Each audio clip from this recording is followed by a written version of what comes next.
ꯊꯥꯏꯅ ꯈꯨꯜ ꯑꯃꯗ ꯁꯈꯤ ꯀꯧꯕ ꯃꯆꯤꯟ ꯌꯥꯝꯅ ꯀꯟꯕ ꯅꯨꯄꯤ ꯑꯃ ꯂꯩꯔꯝꯃꯤ꯫ ꯃꯥꯒꯤ ꯃꯆꯥꯅꯨꯄꯤ ꯊꯣꯏꯕꯤꯁꯨ ꯃꯃꯥꯒ ꯆꯞ ꯃꯥꯟꯅꯩ ꯃꯆꯤꯟ ꯌꯥꯝꯅ ꯀꯜꯂꯝꯃꯤ꯫ ꯁꯅꯥꯇꯣꯝꯕꯅ, "ꯅꯨꯄꯤ, ꯀꯣꯛꯀ ꯉꯥꯎꯔꯦꯗ ꯑꯩꯗꯤ꯫ ꯅꯈꯣꯏ ꯅꯃꯥꯅꯆꯥꯒꯤ ꯏꯁꯧꯁꯤꯗ ꯀꯔꯤꯅꯣ ꯈꯪꯗꯦ꯫ ꯏꯪ ꯇꯞꯅ ꯑꯗꯨꯝ ꯍꯥꯏꯕ ꯌꯥꯕ ꯋꯥꯁꯤꯗ ꯈꯨ ꯈꯨ ꯍꯦꯛ ꯀꯥꯝꯃꯗꯅ꯫ ꯅꯪ ꯑꯃꯅꯦ, ꯅꯆꯥꯅꯨꯄꯤ ꯑꯁꯤꯁꯨ ꯅꯪ ꯂꯧꯔꯕꯅꯤ꯫ ꯃꯈꯣꯏ ꯃꯄꯥꯗꯤ ꯋꯥꯁꯦ ꯑꯃꯨꯛꯇꯪ ꯍꯥꯏꯕꯗ ꯅꯣꯡꯃꯇ ꯌꯥꯕꯤꯕ꯭ꯔꯣ? ꯍꯥ? ꯏꯁꯧ ꯍꯦꯛ ꯂꯥꯡꯗ꯭ꯔꯤꯕ ꯐꯥꯎꯕ ꯑꯗꯨꯝ ꯅꯤꯟꯗꯨꯅ ꯂꯩꯒꯅꯤ꯫ ꯍꯧꯖꯤꯛꯁꯨ ꯉꯥꯏ, ꯀꯌꯥꯝꯗꯤ ꯀꯨꯏꯔꯦ ꯑꯩꯅ ꯏꯪꯈꯣꯜ ꯑꯁꯤꯗ ꯂꯩꯕꯥꯛ ꯇꯧꯕꯁꯦ ꯂꯣꯏꯁꯤꯟꯕꯤꯌꯣ ꯍꯥꯏꯔꯤꯁꯦ꯫ ꯑꯗꯨꯝ ꯐꯝꯗꯨꯅ ꯉꯥꯡꯗꯅ ꯂꯩꯅꯤꯕ꯫ ꯍꯩ, ꯑꯩꯅ ꯐꯝꯗꯨꯅ ꯉꯥꯡꯉꯦ ꯍꯥꯏꯗꯨꯅ ꯑꯩꯅ ꯇꯧꯒꯗꯕ ꯊꯕꯛꯁꯤꯡ ꯑꯗꯣ ꯅꯪꯅ ꯃꯍꯨꯠ ꯁꯤꯟꯗꯨꯅ ꯇꯧꯕꯗꯤ ꯅꯠꯇꯦꯗꯅ꯫ ꯑꯩꯅ ꯑꯗꯨꯝ ꯇꯧꯗꯧ ꯂꯩꯔꯕ? ꯍꯣ ꯐꯝꯗꯣꯛꯇꯨꯅ ꯂꯩꯕꯗꯣ ꯊꯕꯛ ꯁꯤꯠꯂꯦ꯫ ꯐꯝꯂꯤꯕ ꯃꯇꯝꯗꯨꯗ ꯊꯕꯛꯇꯣ ꯁꯠ ꯁꯠ ꯇꯧꯊꯣꯛꯑꯗꯤ ꯑꯇꯣꯞꯄ ꯊꯕꯛ ꯑꯃꯁꯨ ꯇꯧꯍꯧꯕ ꯅꯪꯗ꯭ꯔꯣ? ꯍꯩꯃ, ꯑꯗꯨꯗꯤ ꯉꯥꯏꯍꯥꯛꯇ ꯄꯣꯊꯥꯗꯅ ꯊꯕꯛ ꯁꯨꯝ ꯁꯨꯔꯒ ꯂꯩꯌꯣ ꯍꯥꯏꯔꯤꯔꯣ? ꯍꯩꯃ, ꯁꯨꯔꯒ ꯆꯥꯕ ꯂꯥꯏꯔꯕ ꯑꯩꯈꯣꯏꯗꯤ ꯁꯨꯕ ꯇꯥꯕ꯫ ꯑꯩꯁꯨ ꯁꯨꯔꯤꯁꯤꯗꯤ ꯉꯥꯏꯍꯥꯛꯇ ꯄꯣꯊꯥꯗꯕ ꯃꯈꯩ꯫ ꯑꯗꯨꯅꯅꯦ ꯅꯪꯁꯨ ꯁꯨ ꯇꯥꯕ꯫ ꯅꯨꯄꯤ, ꯅꯪꯅ ꯉꯥꯡꯂꯤꯕ ꯈꯨꯉꯥꯡ ꯆꯉꯥꯡꯗꯣ ꯃꯤꯅ ꯇꯥꯔꯒ ꯑꯩꯁꯦ ꯊꯕꯛ ꯃꯅꯥ ꯑꯝꯇ ꯁꯨꯗꯕ ꯃꯥꯜꯂꯅꯤꯅꯦ ꯅꯪꯕꯣ꯫ ꯑꯣ ꯑꯗꯨꯗꯤꯅꯦ ꯊꯕꯛꯇꯣ ꯇꯧꯕꯗ ꯁꯠ ꯁꯠ ꯅꯨꯄꯥ ꯑꯃ ꯑꯣꯏꯕꯒꯤ ꯇꯧꯕꯤꯔꯣ꯫ ꯍꯧꯖꯤꯛ ꯁꯨꯝ ꯉꯥꯡꯗꯨꯅ ꯂꯩꯅꯤ, ꯀꯩ ꯍꯥꯏꯅꯣ ꯈꯪꯗꯦꯕ꯫ ꯑꯩꯁꯦ ꯍꯧꯒꯠꯀꯦꯗꯤ ꯈꯜꯂꯕꯅꯤꯅꯦ, ꯑꯗꯨꯗ ꯅꯪꯅ ꯍꯦꯛ ꯉꯥꯡꯕꯒ ꯐꯨꯛ ꯍꯧꯒꯠꯄꯗꯣ ꯅꯪꯅ ꯉꯝꯕ ꯃꯥꯜꯂꯅꯤꯅ ꯉꯥꯏꯍꯥꯛ ꯂꯩꯔꯒ ꯍꯧꯒꯠꯀꯦ ꯇꯧꯕꯅꯦꯃꯤ꯫ ꯏꯁ, ꯅꯨꯄꯤꯅ ꯉꯝꯗꯕ ꯅꯨꯄꯥꯒꯁꯨ ꯑꯣꯏꯅꯤꯡꯂꯤꯕꯅꯤꯅꯦ ꯍꯥ? ꯍꯣꯅꯦ, ꯅꯨꯄꯤꯗꯒꯤ ꯉꯝꯕ ꯅꯨꯄꯥ ꯑꯝꯇ ꯂꯩꯇꯕꯅꯤ, ꯈꯪꯕꯤꯔꯕ꯭ꯔꯣ? ꯍꯩ, ꯅꯆꯤꯟ ꯀꯟꯕꯤ ꯅꯪꯒ ꯉꯥꯡꯅꯕꯒ ꯉꯝꯖꯕ ꯅꯠꯇꯦ꯫ ꯑꯩꯗ ꯊꯕꯛ ꯁꯨꯖꯔꯨꯔꯒꯦ꯫ ꯅꯨꯡꯁꯤꯗꯕꯅ ꯑꯗꯨꯝ ꯉꯥꯡꯗꯨꯅ ꯂꯩꯕꯁꯤ ꯈꯛꯇꯅꯤ ꯃꯥꯅ ꯄꯥꯝꯂꯤꯕꯁꯤꯅ꯫ ꯑꯣ ꯌꯥꯔꯦ ꯌꯥꯔꯦ, ꯊꯕꯛ ꯍꯧꯔꯦ, ꯃꯈꯥ ꯁꯨꯝ ꯇꯥꯔ ꯂꯩꯔꯅꯨ꯫ ꯅꯪꯁꯨ ꯇꯥꯅꯤꯡꯗ꯭ꯔꯦ, ꯅꯥꯀꯣꯡꯒꯁꯦ ꯄꯣꯝꯃꯦ ꯅꯪꯅ ꯉꯥꯡꯕ ꯇꯥꯃꯟꯗꯅ꯫ ꯁꯣꯝꯗ ꯊꯣꯏꯕꯤꯁꯨ ꯃꯥꯒ ꯅꯨꯡꯁꯤꯅꯖꯕ ꯅꯨꯄꯥ ꯑꯗꯨꯒ ꯎꯅꯔꯤ꯫ ꯌꯥꯔꯦ ꯏꯕꯨꯡꯉꯣ, ꯑꯩꯈꯣꯏ ꯑꯅꯤ ꯇꯣꯛꯅꯔꯁꯦ꯫ ꯅꯣꯡꯃꯇ ꯎꯅꯕ ꯂꯥꯛꯂꯤꯁꯦ ꯅꯪꯅ ꯍꯥꯟꯅ ꯂꯥꯛꯑꯝꯕ ꯅꯨꯃꯤꯠ ꯑꯝꯇ ꯌꯥꯎꯕ꯭ꯔꯕ? ꯁꯥꯎꯅꯨꯕ ꯊꯣꯏꯕꯤ, ꯅꯪꯁꯦ ꯑꯣꯟꯊꯣꯛꯅꯁꯨ ꯏꯁꯧ ꯂꯥꯡꯈ꯭ꯔꯦ ꯑꯣꯏꯕ, ꯀꯣꯛꯀ ꯉꯥꯎꯏꯍꯦ꯫ ꯍꯣ ꯂꯥꯡꯗꯕꯤ ꯑꯃ ꯊꯤꯈ꯭ꯔꯣ ꯀꯩꯅꯣ꯫ ꯄꯥꯝꯖꯗꯦ ꯏꯕꯦꯝꯃ, ꯅꯪ ꯁꯤꯐꯥꯎꯕ ꯄꯦꯜꯂꯀꯥꯟꯁꯤꯗ ꯀꯗꯥꯏꯗꯒꯤ ꯑꯇꯣꯞꯄ ꯑꯃ ꯊꯤꯗꯣꯏꯅꯣꯕ? ꯏꯁ, ꯀꯔꯤ? ꯑꯩꯕꯨ ꯄꯦꯜꯂꯦꯕ? ꯍꯣꯏ ꯏꯕꯨꯡꯉꯣ, ꯅꯪꯅ ꯍꯦꯟꯅ ꯄꯦꯜꯂꯦ ꯈꯪꯉꯕ, ꯄꯨꯡꯄꯦꯟ ꯄꯦꯜꯂꯖꯥꯠꯅꯤ꯫ ꯇꯣꯛꯅꯔꯁꯦ, ꯑꯩꯁꯨ ꯑꯅꯧꯕ ꯑꯃ ꯌꯦꯡꯖꯈ꯭ꯔꯒꯦ꯫ ꯑꯦ, ꯄꯥꯛ ꯍꯦꯛ ꯊꯥꯖꯤꯜꯂꯛꯀꯅꯤ ꯅꯪ꯫ ꯑꯅꯧꯕ ꯌꯥꯝ ꯄꯥꯝꯕ꯭ꯔꯕ? ꯍꯥ? ꯌꯥꯝ ꯄꯥꯝꯕ꯭ꯔꯕ? ꯄꯥꯝꯃꯤ ꯀꯩꯅꯣ, ꯅꯪ ꯁꯨꯝ ꯅꯨꯡꯉꯥꯏꯇꯦ ꯍꯥꯏꯗꯨꯅ ꯀꯣꯏꯕꯤꯗꯕꯩ ꯋꯥꯅꯤ꯫ ꯑꯩꯕꯨ ꯅꯨꯡꯁꯤ ꯄꯥꯝꯃꯤ ꯍꯥꯏꯔꯛꯄ ꯅꯨꯄꯥ ꯃꯌꯥꯝ ꯑꯃ ꯂꯩꯔꯤꯕꯅꯤ ꯈꯪꯉꯕ, ꯄꯩꯗꯅ ꯂꯩꯔꯤꯕꯅꯤ꯫ ꯀꯌꯥꯗꯅꯣ ꯌꯦꯡꯉꯨꯅꯦ ꯃꯁꯤ ꯅꯨꯄꯤꯁꯦ꯫ ꯑꯩꯅꯗꯤ ꯁꯣꯝꯗ ꯃꯁꯛꯁꯦ ꯊꯤꯃꯜꯂꯤ, ꯃꯌꯨꯝ ꯄꯥꯟꯕ ꯈꯪꯉꯔꯣꯏ ꯈꯟꯗꯅ ꯅꯨꯡꯁꯤꯕꯤ, ꯑꯗꯨꯒ ꯃꯥꯅ ꯅꯨꯄꯥ ꯑꯇꯣꯞꯄ ꯀꯣꯏꯖꯈ꯭ꯔꯒꯦ ꯀꯥꯏꯅꯒ ꯍꯥꯏꯅꯤ꯫ ꯀꯔꯤ? ꯑꯩꯔꯣ ꯅꯠꯇ꯭ꯔꯒ ꯅꯪꯂꯣ ꯑꯇꯣꯞꯄ ꯐꯪꯉꯣꯏꯗꯣꯏꯁꯦ? ꯅꯁꯛ ꯁꯛꯇꯥꯗꯨꯒ ꯅꯨꯄꯤ ꯑꯃꯠꯇꯅꯁꯨ ꯌꯥꯕꯤꯔꯣꯏ ꯏꯕꯨꯡꯉꯣ꯫ ꯅꯃꯥꯏꯗꯣ ꯃꯤꯡꯁꯦꯜꯒ ꯑꯝꯇ ꯌꯦꯡꯖꯗ꯭ꯔꯣ ꯅꯪꯕꯣ? ꯌꯦꯡꯖꯔꯒ ꯐꯖꯩ ꯈꯪꯕꯒꯤꯅꯦ ꯑꯩꯅ ꯍꯥꯏꯔꯤꯁꯦ꯫ ꯅꯉꯣꯟꯗꯒꯤꯗꯤ ꯑꯩꯅ ꯌꯥꯝ ꯍꯦꯟꯈ꯭ꯔꯦ ꯐꯖꯕ, ꯈꯪꯉꯦꯗꯅ꯫ ꯌꯥꯔꯦ ꯑꯗꯨꯗꯤ, ꯅꯪꯒ ꯃꯥꯟꯅꯕ ꯐꯖꯕ ꯑꯃ ꯊꯤꯖꯔꯣ꯫ ꯁꯨꯡꯊꯤ ꯍꯦꯛ ꯊꯤꯔꯣꯏ, ꯑꯩꯗꯤ ꯅꯪ ꯅꯠꯇꯕ ꯅꯨꯄꯤ ꯑꯃꯇ ꯂꯧꯔꯣꯏ꯫ ꯑꯗꯨꯗꯤ ꯅꯪ ꯑꯩ ꯌꯥꯝ ꯄꯥꯝꯕ꯭ꯔꯣ? ꯅꯨꯡꯁꯤꯗꯕꯅ꯫ ꯍꯣꯏ ꯄꯥꯝꯃꯦ, ꯅꯨꯡꯁꯤꯕꯅ꯫ ꯂꯩꯁꯥꯕꯤꯅꯦ, ꯑꯗꯨꯁꯨ ꯅꯨꯄꯥ ꯎꯅꯕ ꯊꯣꯛꯂꯛꯏꯕ, ꯑꯗꯨꯒ ꯀꯅꯥꯅ ꯑꯗꯨꯛ ꯌꯥꯝꯅ ꯏꯁꯧ ꯀꯟꯅ ꯂꯥꯡꯅꯒꯦ ꯍꯥꯏꯕꯅꯤꯗ꯫ ꯂꯥꯡꯗꯗꯤ ꯀꯩꯅꯣ, ꯅꯣꯡꯃꯇꯕꯨ ꯅꯪꯅ ꯍꯥꯟꯅ ꯑꯩ ꯉꯥꯏꯔꯝꯕ꯭ꯔꯕ? ꯅꯨꯄꯤ ꯑꯩꯅꯗ ꯅꯪ ꯉꯥꯏꯕ ꯅꯠꯇ꯭ꯔꯣ? ꯌꯥꯝꯅꯒ ꯂꯥꯞꯅ ꯂꯩꯔꯒ ꯊꯦꯡꯕꯣꯏꯗꯤ ꯐꯩꯅꯤ꯫ ꯑꯗꯣ ꯑꯩꯁꯨ ꯍꯥꯏꯔꯤꯗꯅ, ꯊꯕꯛ ꯍꯜꯂꯛꯄ ꯈꯔ ꯊꯦꯡꯈꯤꯗꯅ ꯉꯟꯅ ꯂꯥꯛꯄ ꯌꯥꯗ ꯇꯧꯕꯅꯤꯅ꯫ ꯑꯗꯨꯗ ꯅꯪꯅ ꯑꯗꯨ ꯌꯥꯝ ꯁꯥꯎꯔꯤꯗꯨꯅ ꯀꯩꯒꯤꯅꯣꯕ? ꯍꯣ ꯁꯥꯎꯋꯦ, ꯑꯩꯗꯤ ꯌꯥꯝ ꯁꯥꯎꯋꯦ꯫ ꯑꯩꯁꯦ ꯏꯁꯧ ꯂꯥꯡꯅꯅꯕ ꯅꯪꯅ ꯑꯗꯨꯝ ꯁꯤꯜꯂꯒ ꯂꯩꯔꯕ ꯅꯠꯇ꯭ꯔꯣ? ꯉꯁꯥꯏꯗꯒꯤ ꯃꯈꯣꯏ ꯑꯅꯤꯅ ꯈꯠꯅꯔꯤꯕ ꯑꯗꯣ ꯇꯥꯃꯣꯅ ꯉꯥꯏꯔꯤꯕꯅꯤ꯫ ꯇꯥꯃꯣꯅ, ꯑꯁ ꯌꯥꯗ꯭ꯔꯤꯕꯣ ꯅꯈꯣꯏ ꯑꯅꯤꯅ ꯈꯠꯅꯔꯤꯗꯨꯕꯣ? ꯑꯩ ꯇꯥꯕꯗ ꯋꯥꯔꯦ꯫ ꯀꯔꯤ ꯈꯨꯅꯨꯡꯁꯤꯅꯅꯣ, ꯍꯨꯏꯒ ꯍꯧꯗꯣꯡꯒ ꯆꯞ ꯍꯦꯛ ꯃꯥꯟꯅꯩ꯫ ꯃꯁꯤ ꯅꯨꯄꯥꯁꯦ ꯌꯥꯝ ꯅꯨꯡꯁꯤꯗꯕ, ꯑꯗꯨꯅꯅꯤ꯫ ꯈꯣꯏꯃꯨꯅ, ꯇꯥꯃꯣ ꯅꯪꯒꯤ ꯅꯃꯥꯟꯅꯕꯤꯁꯦ ꯀꯣꯛꯇꯤ ꯐꯖꯅ ꯂꯩꯈꯠꯂꯕ ꯀꯩꯅꯣꯝ ꯇꯧꯔꯦꯍꯦ, ꯉꯥꯡꯅꯕꯒ ꯑꯝꯇ ꯌꯥꯗ꯭ꯔꯦ꯫ ꯍꯥꯏꯁꯨ ꯍꯥꯏꯕꯅꯤ, ꯅꯈꯣꯏ ꯑꯅꯤꯁꯦ ꯇꯣꯛꯀꯦꯒ ꯇꯣꯛꯅꯔꯣ꯫ ꯑꯩ ꯅꯣꯏꯅꯤꯅ ꯈꯠꯅꯕ ꯉꯥꯏꯕ ꯍꯣꯠꯅꯔꯤꯉꯩꯗꯅꯦ ꯅꯨꯄꯥꯒ ꯑꯝꯇ ꯐꯪꯗ꯭ꯔꯦ꯫ ꯇꯥꯈꯣꯏꯃꯨꯁꯨ ꯅꯣꯡꯃꯇ ꯅꯃꯥꯟꯅꯕ ꯑꯃꯠꯇ ꯑꯩꯒꯤ ꯁꯦꯝꯕꯤꯒꯦꯗꯤ ꯍꯥꯏꯗꯦ꯫ ꯑꯁ, ꯅꯨꯄꯥꯒꯤ ꯋꯥꯕꯨ ꯁꯦꯝꯗꯣꯛꯑꯒ ꯂꯣꯏꯔꯦꯗꯅ꯫ ꯑꯗꯨ ꯇꯥꯃꯣ, ꯅꯪ ꯑꯇꯩ ꯑꯇꯩ ꯍꯥꯏꯕꯅ ꯍꯥꯏꯕꯅꯤ, ꯊꯣꯏꯕꯤ ꯑꯩꯈꯣꯏ ꯑꯅꯤ ꯇꯣꯛꯅꯔꯣꯗꯨꯗꯤ ꯍꯥꯏꯅꯨꯀꯣ꯫ ꯏꯆꯜꯒꯤ ꯅꯨꯄꯥ ꯋꯥꯎ ꯆꯥꯎꯕ ꯑꯃ ꯏꯕꯨꯡꯅ ꯁꯣꯏꯗꯅ ꯁꯦꯝꯕꯤꯗꯣꯏꯅꯤ, ꯅꯪꯒꯤ ꯁꯛꯇꯨꯒ ꯆꯥꯟꯅꯕ, ꯊꯣꯏꯕꯤꯅ ꯇꯥꯅꯤꯡꯗ꯭ꯔꯦ ꯌꯥꯔꯦ ꯅꯁꯛꯇꯨꯒ ꯅꯪꯅ ꯌꯥꯝꯅ ꯐꯖꯕꯩ ꯃꯑꯣꯡꯗ ꯃꯤꯉꯣꯟꯗꯒꯁꯨ ꯍꯥꯏꯔꯤ ꯈꯣꯏꯃꯨꯅ ꯐꯖꯩ ꯀꯩꯅꯣ ꯑꯩꯒꯤ ꯐꯖꯕꯁꯤꯗ ꯅꯠꯇ꯭ꯔꯣ ꯅꯪꯅ ꯉꯥꯎꯗꯅ ꯀꯣꯏꯇꯥꯟ ꯇꯥꯟꯅꯔꯒ ꯑꯩꯈꯣꯏ ꯑꯅꯤ ꯀꯣꯏꯅꯈꯤꯕꯗꯣ ꯍꯥꯍꯥꯌꯣ ꯑꯩꯅꯕꯨ ꯅꯉꯣꯟꯗ ꯇꯥꯟꯅꯔꯤꯕ ꯅꯣꯛꯇꯨꯝ ꯅꯣꯛꯄꯤꯒꯦ ꯑꯩꯅ ꯌꯥꯕꯤꯗꯕꯗꯒꯤ ꯇꯨꯔꯦꯜꯗ ꯁꯤꯔꯅꯤꯅ ꯆꯣꯛꯊꯈꯤꯕꯗꯣ ꯀꯅꯥꯅꯣꯕ ꯑꯗꯨꯒ ꯅꯈꯣꯏ ꯅꯃꯥꯅ ꯅꯪ ꯇꯨꯔꯦꯜꯗꯒꯤ ꯀꯥꯈꯠꯂꯛꯑꯒ ꯀꯣꯏꯇꯥꯟ ꯇꯥꯟꯅꯔꯒ ꯆꯩꯅ ꯀꯟꯈꯤꯕꯗꯣ ꯇꯥꯃꯣ ꯅꯃꯥꯟꯅꯕꯤꯁꯦ ꯄꯨꯔ ꯆꯪꯈ꯭ꯔꯣ ꯁꯨꯝ ꯀꯨꯏꯔꯛꯑꯗꯤꯅꯦ ꯑꯩ ꯈꯨꯠ ꯁꯣꯏꯗꯅ ꯌꯥꯎꯔꯛꯑꯅꯤ ꯑꯆꯨꯝꯕ ꯍꯥꯏꯔꯗꯤ ꯑꯗꯨꯃꯥꯏꯅ ꯁꯥꯎꯅꯕ꯭ꯔꯥ ꯇꯥꯃꯣ ꯆꯪꯉꯁꯤ ꯂꯥꯛꯑꯣ ꯁ꯭ꯋꯥꯏꯁꯦ ꯌꯦꯡꯅꯤꯡꯗꯕ ꯃꯤ ꯌꯥꯝꯅ ꯂꯩ ꯊꯣꯏꯕꯤꯅ ꯃꯌꯨꯝꯗ ꯆꯪꯂꯛꯄꯗ ꯃꯥꯒꯤ ꯃꯃꯥ ꯁꯈꯤꯗꯣ ꯏꯁꯧ ꯂꯥꯡꯗꯨꯅ ꯂꯩꯔꯝꯃꯤ ꯁꯈꯤꯅ ꯍꯩ ꯊꯣꯏꯕꯤ ꯅꯪ ꯀꯗꯥꯏ ꯆꯠꯂꯨꯒꯦ ꯍꯥ ꯉꯁꯥꯏꯗꯒꯤ ꯏꯁꯤꯡ ꯁꯣꯛꯄ ꯆꯠꯈꯤꯕꯗꯨꯅ ꯍꯧꯖꯤꯛꯇ ꯍꯜꯂꯛꯏꯁꯤꯕꯨ 이베마 ꯅꯪꯁꯤꯁꯨ ꯅꯄꯥꯒ ꯆꯞ ꯍꯦꯛ ꯃꯥꯟꯅꯩꯅꯦ ꯍꯥ ꯀꯩꯅꯣ ꯏꯃꯥ ꯑꯩꯅ ꯀꯩꯅꯣꯝꯇꯪ ꯆꯠꯄ ꯌꯥꯗꯦ ꯑꯁꯨꯛ ꯌꯥꯝꯅ ꯄꯥꯟꯅꯔꯤꯁꯤꯕꯨ ꯑꯩꯁꯦ ꯂꯩꯁꯥꯕꯤꯅꯦ ꯈꯪꯉꯕꯣ ꯅꯨꯄꯥ ꯎꯅꯔꯤꯕ ꯑꯩꯁꯨ ꯏꯁ 이kai ꯈꯪꯗꯕꯤ ꯅꯨꯄꯥ ꯎꯅꯔꯨꯏ ꯀꯥꯏꯅꯀ ꯃꯃꯥꯏ ꯑꯁꯤ ꯀꯌꯥꯗ ꯀꯜꯂꯤꯕꯅꯣ ꯌꯦꯡꯉꯨꯅꯦ ꯅꯪꯕꯨ ꯍꯧꯖꯤꯛ ꯅꯨꯄꯥ ꯎꯅꯕ ꯃꯇꯝꯂꯣ ꯍꯥ ꯅꯪꯕꯨ ꯂꯩꯁꯥꯕꯤ ꯐꯥꯔꯕ꯭ꯔꯣ ꯏꯃꯥꯅ ꯐꯥꯗꯦ ꯈꯟꯕꯒꯤ ꯋꯥꯅꯤ ꯑꯩꯁꯦ ꯂꯩꯁꯥꯕꯤ ꯐꯥꯔꯦ ꯂꯝꯕꯤ ꯁꯣꯔꯣꯛꯇꯒ ꯊꯣꯛꯄ ꯌꯥꯕ ꯅꯠꯇ꯭ꯔꯦ ꯅꯨꯄꯥ ꯃꯌꯥꯝꯁꯤꯅ ꯑꯃꯨꯛꯇꯣꯏꯕ ꯀꯣꯏꯇꯥꯟ ꯍꯦꯛ ꯇꯥꯟꯅꯔꯤꯕꯅꯤ ꯁꯣꯏꯗ꯭ꯔꯦ ꯅꯁꯛꯅ ꯇꯧꯅꯒꯗꯤ ꯌꯥꯝ ꯐꯖꯕꯅꯤꯅ ꯀꯣꯏꯇꯥꯟ ꯍꯦꯛ ꯇꯥꯟꯅꯔꯝꯃꯅꯤ ꯌꯥꯔꯦ ꯏꯃꯥ ꯌꯥꯝ ꯇꯥꯅꯤꯡꯗ꯭ꯔꯦ ꯑꯩ ꯍꯩ ꯑꯩꯅ ꯍꯦꯟꯅ ꯇꯥꯅꯤꯡꯗꯦ ꯀꯣ ꯆꯪꯉꯣ ꯁꯠ ꯇꯧꯒꯗꯕ ꯅꯊꯧꯁꯤꯡꯗꯣ ꯇꯧꯔꯨꯆꯣ ꯑꯃꯨꯛꯇ ꯉꯝꯖꯔꯔꯣꯏ ꯏꯃꯨꯡꯒꯤ ꯊꯕꯛ ꯇꯧꯕꯗ ꯁꯤꯗꯣꯔꯦ ꯈꯨꯠꯀꯥꯁꯦ ꯀꯩꯝꯇ ꯊꯣꯠꯅꯧꯗ꯭ꯔꯦ ꯍꯅꯨꯕꯤ ꯃꯈꯨꯠ ꯃꯥꯜꯂꯦ ꯈꯪꯉꯕ ꯍꯣꯏ 이베마 ꯑꯩꯈꯣꯏꯗꯤꯅꯦ ꯅꯣꯏꯗꯧꯅ ꯇꯧꯔꯛꯄ ꯀꯥꯟꯗ ꯏꯃꯨꯡꯒꯤ ꯊꯕꯛ ꯄꯨꯝꯕ ꯂꯣꯏꯅ ꯄꯨꯔꯛꯂꯤꯕꯅꯤ ꯅꯈꯣꯏꯁꯤꯅ ꯀꯃꯥꯏꯅꯕꯨ ꯇꯧꯕ ꯃꯆꯥꯅꯣ ꯈꯪꯗꯦ ꯊꯕꯛ ꯑꯃꯠꯇ ꯇꯧ ꯍꯥꯏꯕꯗ ꯋꯥꯔꯦꯒ ꯅꯥꯔꯦꯒ ꯋꯥꯔꯗꯤ ꯋꯥꯏ ꯍꯥꯏꯇꯥꯕ ꯏꯃꯥꯁꯨ ꯑꯣꯏꯗꯕꯗꯣ ꯈꯤꯠ ꯉꯥꯡꯉꯅꯨ ꯊꯥꯏꯅ ꯏꯃꯥꯅ ꯌꯨꯝ ꯄꯥꯜꯂꯛꯄꯗ ꯍꯋꯥꯏꯖꯥꯔ ꯆꯒꯦꯝ ꯄꯣꯝꯕ ꯐꯥꯎ ꯍꯩꯇꯦꯅ 이복ꯅ ꯍꯦꯛ ꯉꯥꯡꯕꯤꯕꯗꯣ ꯑꯣ ꯑꯗꯨꯗꯤꯅꯦ ꯍꯋꯥꯏꯖꯥꯔ ꯆꯒꯦꯝ ꯄꯣꯝꯕꯗꯣ ꯑꯩꯅ ꯆꯥꯗꯕ ꯑꯗꯨꯗ ꯊꯣꯡꯕ ꯇꯟꯗꯨꯅꯅꯦ ꯍꯩꯇꯦ ꯍꯥꯏꯅ ꯍꯦꯛꯇ ꯍꯥꯏꯖꯤꯜꯂꯤꯕ ꯆꯥꯎꯕꯅ ꯀꯩꯅꯣ ꯏꯃꯥ ꯀꯔꯤꯃꯨꯛ ꯇꯧꯅꯔꯒꯦ ꯊꯣꯏꯕꯤ ꯅꯈꯣꯏꯅꯤꯃꯨꯛ ꯂꯥꯎꯅꯔꯤꯁꯤꯅ ꯀꯩꯒꯤꯅꯣ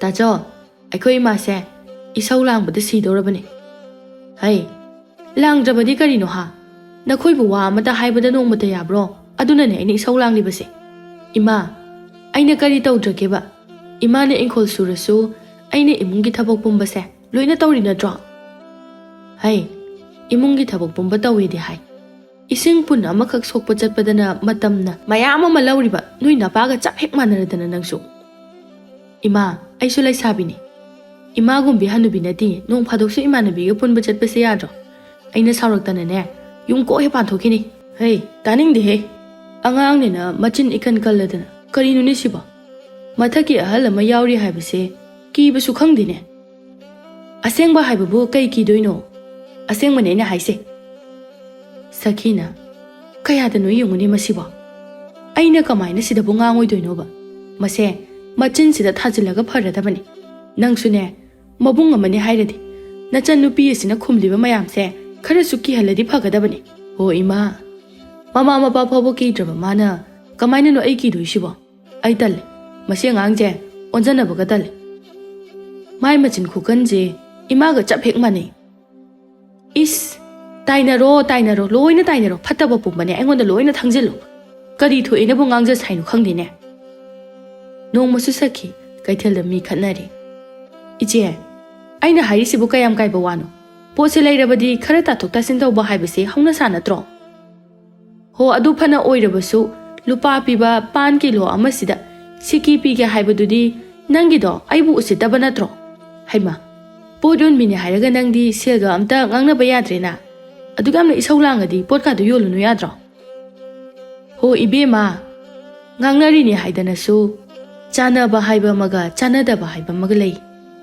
nangna pige hairibudubu taba yaribra waraba ha ho adu oiragana leidraga tuoga loire kaino ho leibinu nangumina leibidrabasune kaisu kaide atopa singda adum yonja hoge ho ibema nangda potka du sungsit excelurno kayadunu yungne nang adudi nasamno phoige nungaibra nang ha ꯑꯇꯩ ꯍꯥꯏꯕꯅ ꯍꯥꯏꯕꯅꯤ ꯑꯩꯕꯨ ꯄꯣꯠ ꯁꯨꯡꯆꯤꯠ ꯁꯤꯠꯂꯅꯨ ꯀꯥꯏꯅꯒ ꯅꯪ ꯈꯪꯕ꯭ꯔꯥ ꯍꯥꯏꯁꯤꯅꯤ ꯅꯪ ꯑꯌꯣꯃ ꯍꯩ ꯍꯤꯡꯆꯥꯕꯤꯌꯦ ꯅꯪꯁꯨ ꯑꯗꯨꯗꯤ ꯑꯩꯅ ꯈꯔ ꯐꯨꯖꯕ ꯇꯥꯔꯦꯗꯅ ꯅꯨꯡꯉꯥꯏꯕ꯭ꯔꯥ ꯅꯪꯁꯨ ꯑꯁꯨꯝꯅ ꯍꯥꯏꯅꯗꯨꯅ ꯁꯈꯤ ꯑꯃꯗꯤ ꯑꯌꯤꯡꯕꯤ ꯀꯩꯊꯦꯜꯗ ꯈꯠꯅꯔꯕ ꯃꯇꯨꯡꯗ ꯁꯈꯤꯗꯨ ꯃꯌꯨꯝꯗ ꯍꯜꯂꯛꯂꯝꯃꯤ ꯃꯥꯒꯤ ꯅꯨꯄꯤ ꯁꯈꯤꯅ ꯁꯥꯎꯅ ꯃꯌꯨꯝꯗ ꯍꯜꯂꯛꯄꯗꯨ ꯎꯕꯗ ꯁꯅꯥꯇꯣꯝꯕꯅ ꯃꯆꯥꯅꯨꯄꯥ ꯆꯥꯎꯕꯗ ꯍꯥꯏꯔꯛꯂꯝꯃꯤ ꯏꯄꯥꯒꯤ ꯆꯥꯎꯕ ꯀꯩꯅꯣꯅꯦꯍꯦ ꯅꯃꯥꯁꯦ ꯉꯁꯤꯗꯤ ꯃꯑꯣꯡ ꯑꯃꯗ ꯍꯜꯂꯛꯏꯗ ꯀꯅꯥꯒ ꯀꯔꯤꯃꯨꯛ ꯇꯧꯔꯨꯕꯖꯥꯠꯅꯣ ꯈꯪꯗꯦꯗ ꯕꯥꯕꯥ ꯑꯩꯈꯣꯏ ꯏꯃꯥꯒ ꯊꯣꯏꯕꯤꯒꯁꯦ ꯆꯞ ꯍꯦꯛ ꯃꯥꯟꯅꯩ ꯑꯃꯅ ꯍꯦꯟꯗꯦ ꯑꯃꯅ ꯇꯥꯗꯦ ꯍꯥꯏꯗꯨꯅꯤ ꯍꯥꯏ ꯃꯃꯥ ꯀꯩꯗꯧꯔꯦ ꯅꯀꯣꯛꯀꯥꯗꯨ ꯎꯆꯦꯛ ꯃꯀꯣꯟ ꯁꯥꯒꯩ ꯑꯃꯨꯛ ꯆꯪꯉꯛꯏꯗꯨꯅ ꯍꯥ ꯀꯅꯥꯅ ꯑꯃꯨꯛ ꯀꯔꯤꯃꯨꯛ ꯍꯥꯏꯕꯤꯔꯛꯑꯒꯦꯕ ꯁꯈꯤ ꯃꯍꯥꯛꯅ ꯀꯩꯊꯦꯜꯗ ꯈꯠꯅꯔꯛꯄꯒꯤ ꯄꯥꯎꯕꯨ ꯃꯃꯥꯒꯤ ꯅꯨꯄꯥ ꯑꯃꯗꯤ ꯃꯆꯥꯅꯨꯄꯥꯗ ꯇꯝꯂꯝꯃꯤ ꯁꯅꯥꯇꯣꯝꯕꯅ ꯅꯪꯁꯦ ꯑꯣꯟꯊꯣꯛꯄꯅꯤꯍꯦ ꯑꯁꯨꯛ ꯌꯥꯝꯅ ꯃꯤ ꯈꯠꯅꯕ ꯄꯥꯝꯂꯤꯕꯁꯤꯕꯨ ꯀꯔꯤꯒꯤꯅꯣ ꯍꯥ ꯅꯣꯡꯃꯗ ꯅꯪꯅ ꯆꯠꯈꯤꯕꯗ ꯃꯤ ꯈꯠꯅꯗꯅ ꯍꯜꯂꯛꯄ ꯅꯨꯃꯤꯠ ꯌꯥꯎꯈ꯭ꯔꯕ꯭ꯔꯣ ꯀꯩꯅꯣ ꯃꯤ ꯈꯠꯅꯔꯤꯕꯁꯦ ꯑꯩ ꯅꯨꯡꯉꯥꯏꯕ ꯅꯠꯇꯤꯌꯦ ꯎꯔꯦꯗꯅ ꯁꯝꯒꯥꯁꯦ ꯂꯣꯏꯅ ꯐꯥꯔꯤꯁꯦ ꯀꯣꯛꯀꯥꯁꯦ ꯂꯣꯏꯅ ꯆꯤꯛꯂꯕꯅꯤ ꯈꯠꯅꯔꯗꯤ ꯃꯤꯅꯁꯨ ꯐꯨꯔꯛꯄ ꯇꯥꯕꯅꯤ ꯀꯩꯅꯣ ꯑꯩ ꯈꯪꯉꯤ ꯅꯪꯒꯤ ꯋꯥꯉꯥꯡ ꯁꯉꯥꯡꯗꯨꯗꯅꯤ ꯃꯤ ꯀꯩꯁꯨ ꯇꯤꯟꯅꯕ ꯌꯥꯔꯣꯏ ꯑꯗꯨꯅꯅꯦ ꯆꯠꯂꯨ ꯃꯐꯝ ꯈꯨꯗꯤꯡ ꯑꯗꯨꯝ ꯈꯠꯅꯅꯤ ꯌꯥꯔꯦ ꯅꯨꯄꯥ ꯈꯣꯏꯗꯧꯅꯒ ꯈꯣꯏꯗꯧ ꯁꯥꯎꯒꯠꯄꯅꯤ ꯑꯩꯉꯣꯟꯗꯅꯦ ꯋꯥ ꯌꯥꯝ ꯉꯥꯡꯀꯅꯨ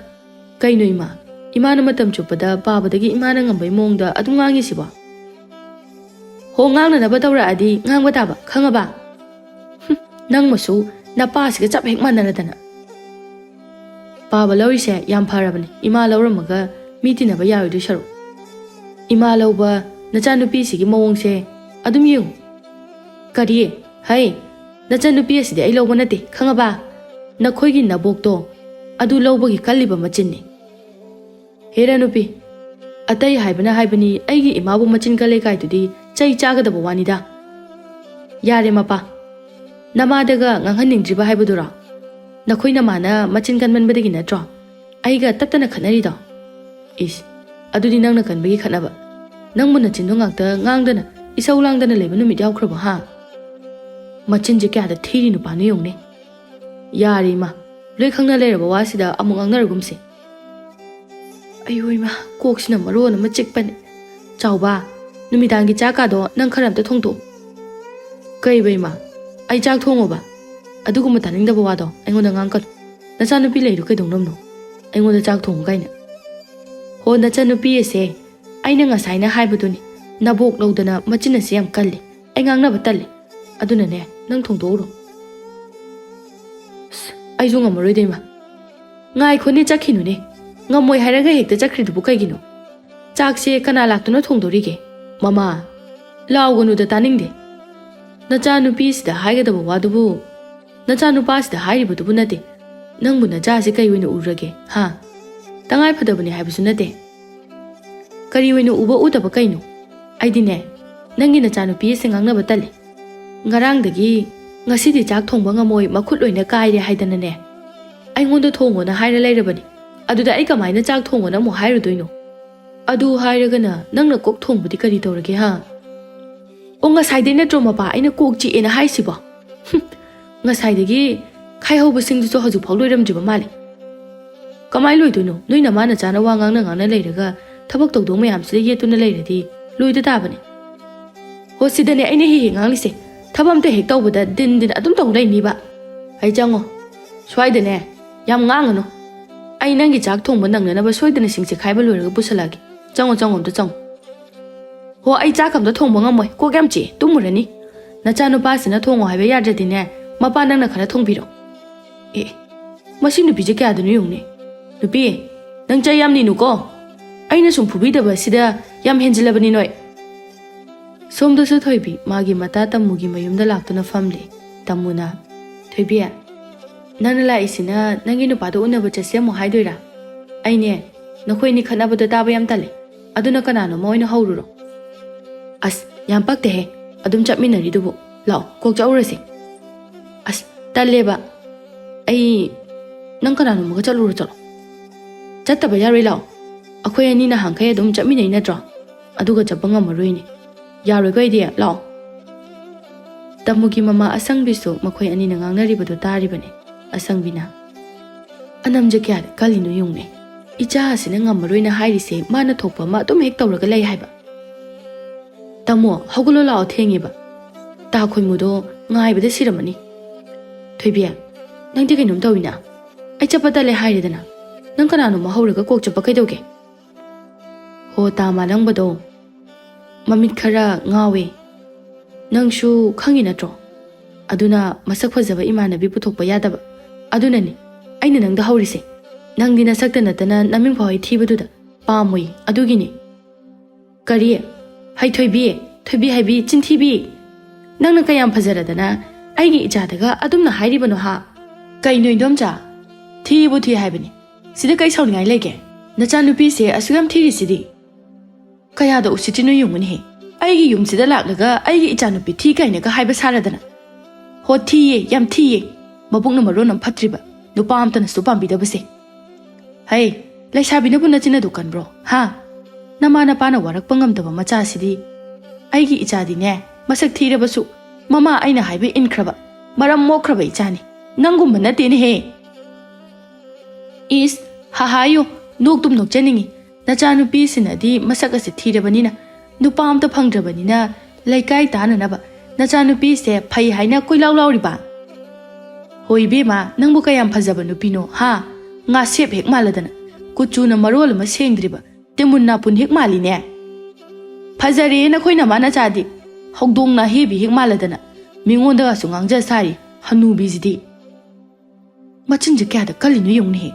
Hey, aise na magumbani ne. Nang ngangliba wangang sangang adubu karino. Ha, nate. Nangbu na mana panaga kemta takpi tambidar baba.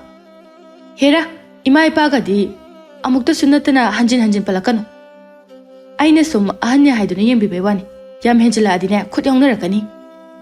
Hai palle, nakhoi namana pa na waraktaba haire. Nang kaidoge? Ha, nang kaidoge haibno ba?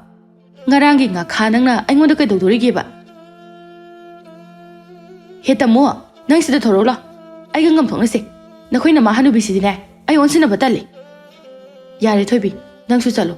Ima, nangsu asiga manaronu. Lao changasi lao. Tamu haibi saktibi. Nang natandrabasu ai chakani. Adubune, nang lambida aigi hek thengnaraba. Aina kaidoge yong.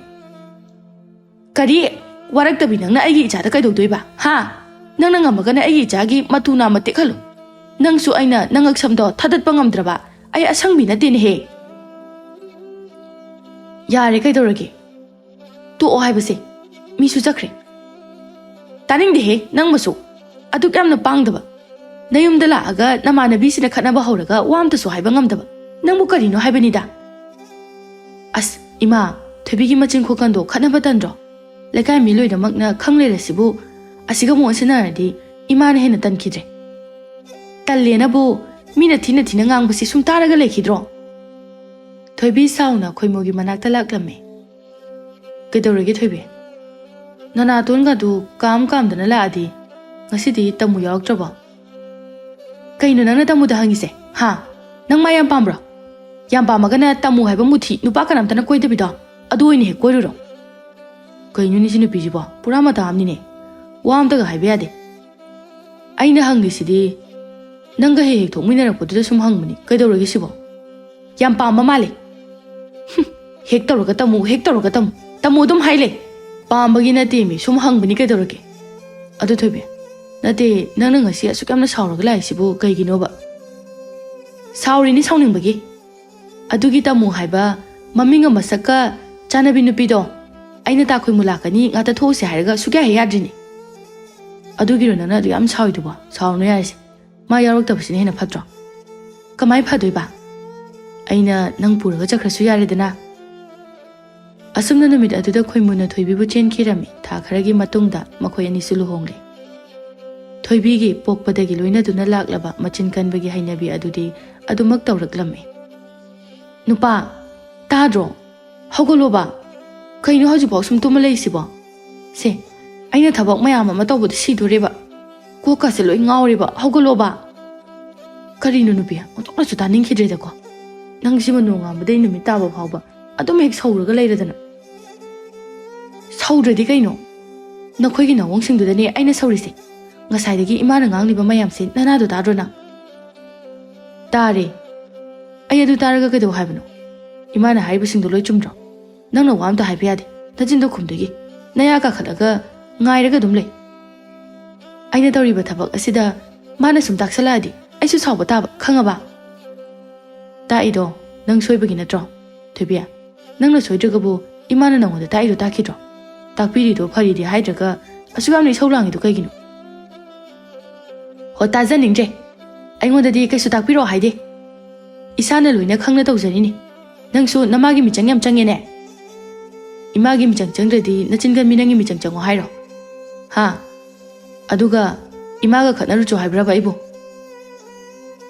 노무스 토이비 아마디 마기 마넴 아한비가 간나 라웅나리 이비마 까리 마웅노니 해낭보 낭나 떠리바 타박도 소이버기니 아이나 소이 하이리세 아두다 낭나 아둑 영나 사우나 콤럭리부두보 까리기노 하이바니다 이마 아이수 로이나 캉다나 나트로 떠리다 ꯊꯕꯛꯁꯦ ꯏꯃꯥꯅ ꯇꯧꯕꯤꯕꯁꯨ ꯅꯠꯇꯕ ꯑꯗꯨ ꯇꯧꯒ ꯑꯗꯨ ꯇꯧꯅꯣꯒ ꯁꯨꯝ ꯇꯥꯛꯂꯩꯗꯨꯕꯨ ꯏꯃꯥꯕꯨ ꯊꯕꯛ ꯑꯝꯇ ꯂꯩꯇ꯭ꯔꯕꯣ ꯍꯩꯃꯥ ꯀꯌꯥꯗꯅꯣ ꯌꯦꯡꯉꯨꯅꯦꯍꯦ ꯃꯆꯤꯟꯅꯁꯤ ꯌꯦꯡꯉꯨꯅꯦ ꯍꯩ ꯅꯆꯤꯟ ꯑꯗꯨꯗ ꯊꯥꯖꯤꯜꯂꯛꯎꯔ ꯍꯥ ꯑꯍꯜ ꯂꯃꯟ ꯃꯊꯣꯡ ꯃꯔꯝ ꯈꯪꯗꯕ ꯃꯆꯥ ꯅꯪꯕꯨ ꯀꯔꯤꯅꯣꯅꯦꯍꯦ ꯍꯦꯔꯦ ꯏꯃꯥ ꯑꯗꯨꯃꯥꯏꯅ ꯀꯥꯗꯤ ꯍꯥꯏꯕꯤꯔꯛꯀꯅꯨ ꯑꯩꯅ ꯍꯥꯏꯖꯔꯤꯕꯁꯤꯁꯨ ꯆꯨꯝꯗ꯭ꯔꯣ ꯃꯤꯅ ꯇꯧꯕ ꯊꯕꯛ ꯈꯨꯗꯤꯡꯃꯛꯇ ꯁꯨꯝ ꯌꯦꯡꯁꯤꯟꯗꯨꯅ ꯉꯥꯡ ꯂꯩꯔꯗꯤ ꯀꯅꯥꯅ ꯁꯥꯎꯔꯣꯏꯗꯣꯏꯅꯣ ꯍꯩ ꯈꯣꯏꯃꯨ ꯇꯥꯕ꯭ꯔꯥ ꯊꯣꯔꯛꯎ ꯂꯥꯎ ꯇꯥꯗ꯭ꯔꯅꯦ ꯅꯪꯕꯣ ꯑꯁ ꯄꯦꯜꯂꯦ ꯑꯩꯗꯤ ꯀꯩꯅꯣ ꯏꯃꯥ ꯀꯩꯃꯨꯛ ꯇꯧꯅꯔꯒꯦ ꯍꯩ ꯅꯪꯒꯤ ꯅꯇꯨꯁꯤꯅ ꯉꯁꯥꯏꯗꯒꯤ ꯉꯥꯡꯂꯤꯕ ꯃꯌꯥꯝꯁꯤ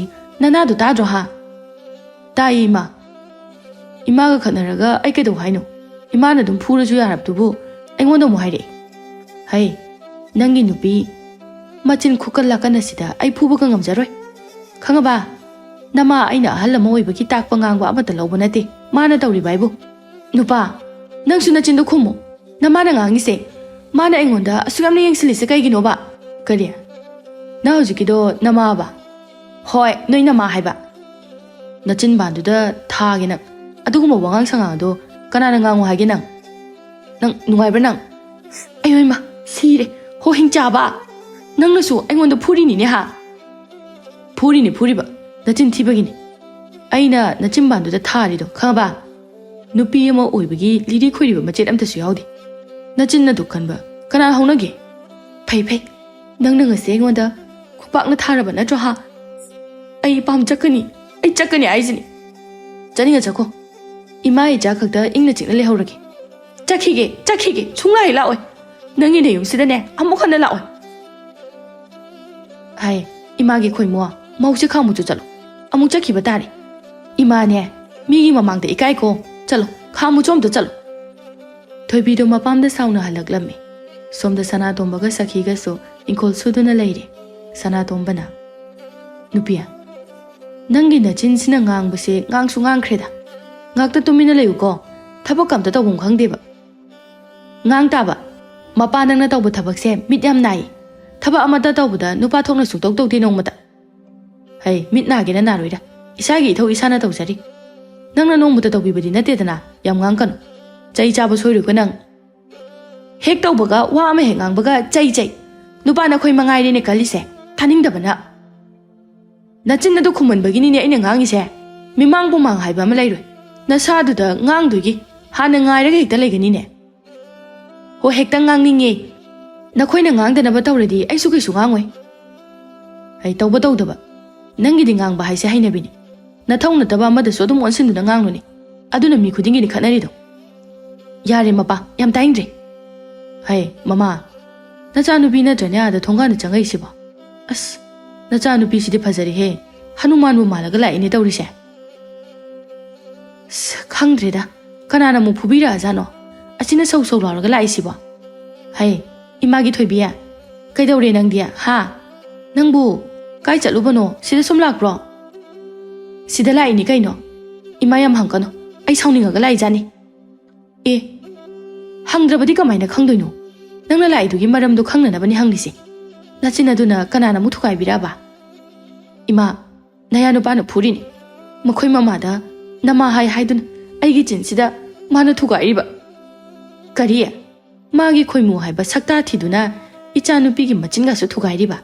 Is ai onthokna sauningkreda. Hai aduni nayum palaga wangang sangang kangdong phasadradi phubirakba haibase hongna sani khangaba.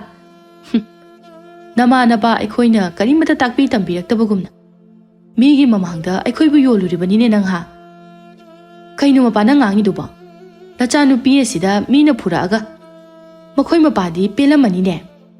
Hai nupi nang sungasi chai chaba soiroi ko. Nacha phattabase kaino takide haidraga kangkhatnabaga hanu honarine. Kaino paba aisibu nacha natraba. Paba na kari khangdana pungangda ngangino. Aina kaiso hairuba natiye. Hai nang se aina pokliba ichani. Nangi nagunbo aina kari gi khangoidoino. Yari magi thoibi napa si su ngaurabani. Mago onsinarunu. Imane wa haige. Magumba khoimu haiba sakta thiduna. Ichadaga hekta phuba matik nate. Khangidana. Ma aina kaidogi yengu. Icha se amuk hana kaubaga lakta laki sanoba. Ima makhoi mamadu suni. Aina yamna nusidrise. Mana silingakta ngasi aingonda ta khoimunu phurise. Ehe hanubi mana aigi ichada pholibani ne. Khara leiraga tongana kok chatho. Icha sidi kaidau zaruni ege. Ima machanu pa se yam phatte. Mama khaktani mana nusirise. Aduga harubadana sunga hai yaru. Ai khangeba. Mana yade haiba yabro ha. Adumaina tawgadaba oiradi kaidobagi matu thirini haige. Aigi icha sibu mana makhoi mamagi minai oinanaba lauribro. Sakina adumna nganglingaida Sanatomba khanghaudana lijay ama paiduna changlaktuna Sakida kalaklame. Ayoima kaino sire kaino haibanida nupa nangna torisibo ngaurabro nangbo ngaure ai ngaure nachada adugumba phataba wado kanana insilo hage ha nangbu karamba mamano nai haibani nupa adu kana kalaidubu kaigino nangonda kaladi nang nungaigadro ha kariya aingonda dikegi kandoiba wakal yaudaba nangumbada kandana aingonda kalaga kaidodoinoba ayo baba kaino imadan kalo aingonda yaurokano nangsu namaga manabagini aina kalise nayum pani na palaga nupa mayumda chanadabi mama mapa chentanaba pokpa macha nangumbase halaga pharadabani nangda halage ayo naye baba kana kalakano haiba kaino khangdi baba sisu ngaurba khangdeba adu kana phuraido kaiginoba nupa mayumdagi phurakpagi kharaga naringai sida hai mama nangsu lotkiba yaroi ngasidi ne nangi numit surabani nang khara yamna kallaga loire nang makhoi mapa ai matung tawre ai laleba phubadu lepiroba nabada sidore mapa ai lale haiba ima ai nupa mayumda chale ayo nabana ju si khara phagadra ne lauraga ai sibana halani kadore nabam chani ne chakraga hanadagi hena phibam so halaisina ha lambida kanana mu phubirage nupa ai matung manau imana ngangbada amta khumjaroi tuyeng babana lichaina kalakpaki dak mayam siyengoba hoine as naramni dana nachindu kalamradi nari mayamda nazaramoidabani ko nupa ai matung tawre ado ai lingbugamda yaj babana phurakpa mayamduna chakto nangnara imanara khara thongbiro chakto ima khoinigi marakta amana thongoba hoi nupa adugane injangdi khara hawhaluko natradi ai yotpaga mu yararoiba nangnabu wakhal tana ima amadi aiga nungsinana lege hairabadine nangna asumna nong phado khairakpada aina kaigi yaroiduno phare phare nangsu potharo aisune nangna chak thongo hairabanina chaka thongnaba amta sem sarukige ko asumna numit adudagi sakhisu wakhal takre mapuroiba amadi mi singa pangkhata khanaba du khatna khidre somda thoibisu khoimu amadi ahanbina haiba adu induna nungai yaifana ingna chikna pan khirame